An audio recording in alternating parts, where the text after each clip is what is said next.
The Godfather Harlem Season 2, Episode 4, The Geechee. There's a club called the Geechee that's owned by Bumpy Johnson.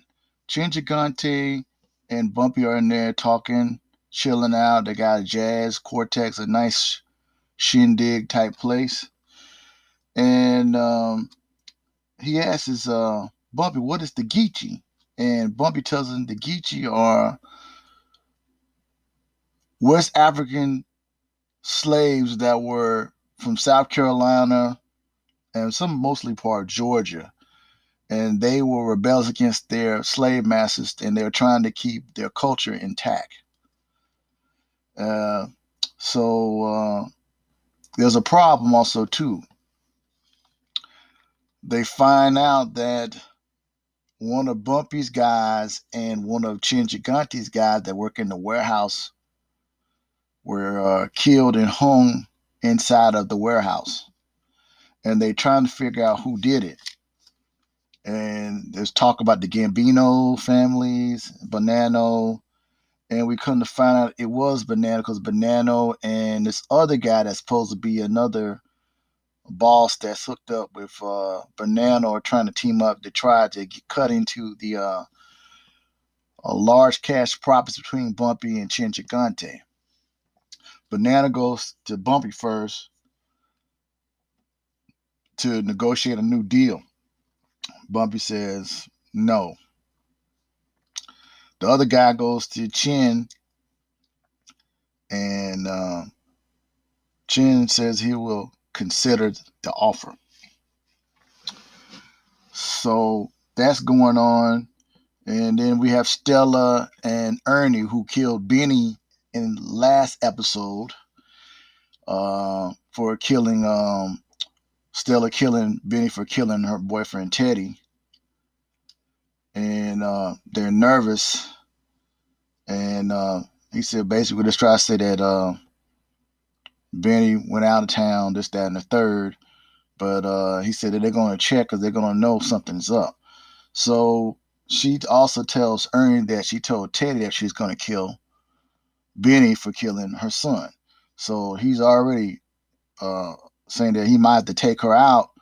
And he said, maybe we can buy her off and then she can go somewhere else.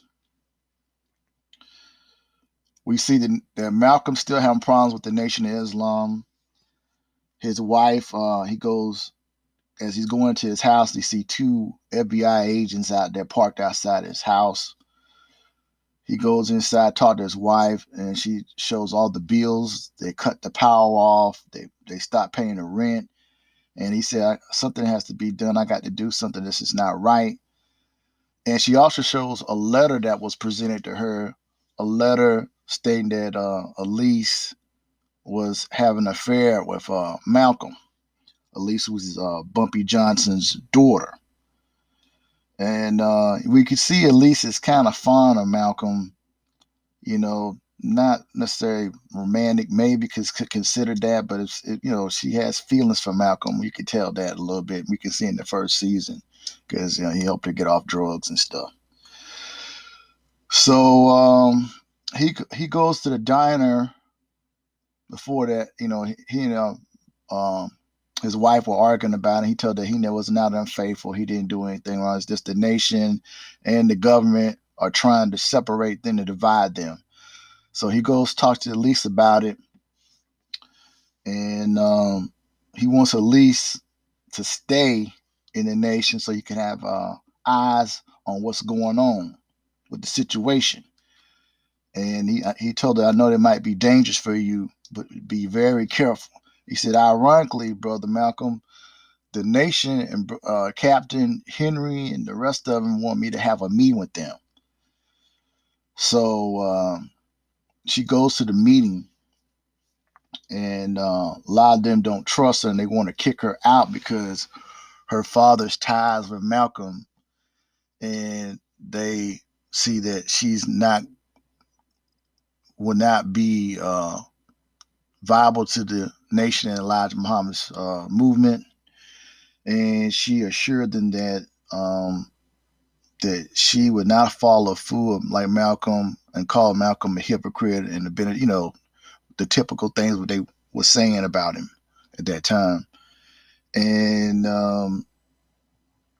they say, okay, you can stay, but if we see that you have any contact with Brother Malcolm or associate with Brother Malcolm, then we're gonna let you go. But she told Malcolm that the favor that he asked her prior that she would stay, and that as soon as his new movement comes into play, she's gonna be a part of his new movement.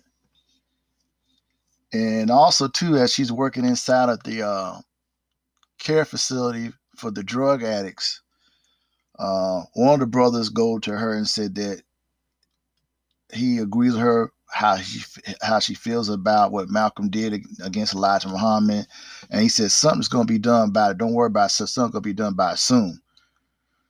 And this individual goes to Malcolm's house and wires a detonator bomb to his automobile, getting ready to connect it to his car. And Malcolm comes out there with a gun right at him, saying, "You play into what the man wants us to do, fight amongst each other."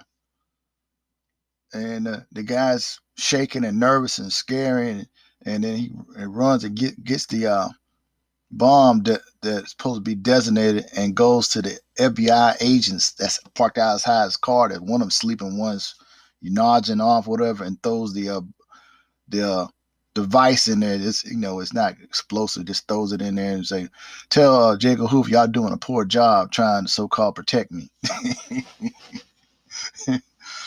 Yeah, so we find out that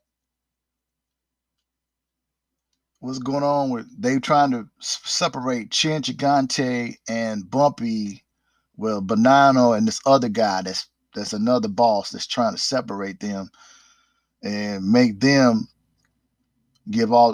cut the money into their pockets, and they trying to not give it to the rest of the other families. So they have this big meeting, and we come to find out Chin is. It looked like Chin and Bumpy are supposed to go along with the meeting. It looks like they're going along with everything, but they're not. Chin ends up getting an argument with the guy that's supposed to be his so-called friend and saying how his friend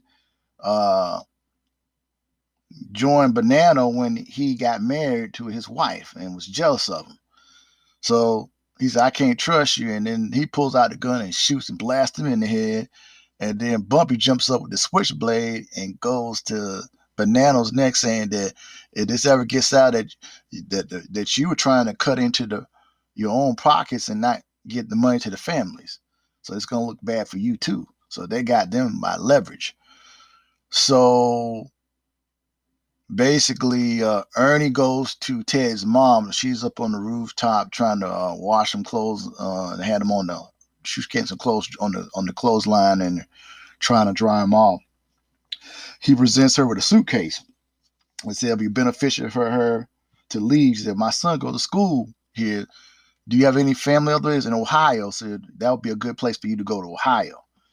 And she said, "I'm not going to leave." So he puts the gun to her head and she gets shaken. She says, "Okay, I'll leave.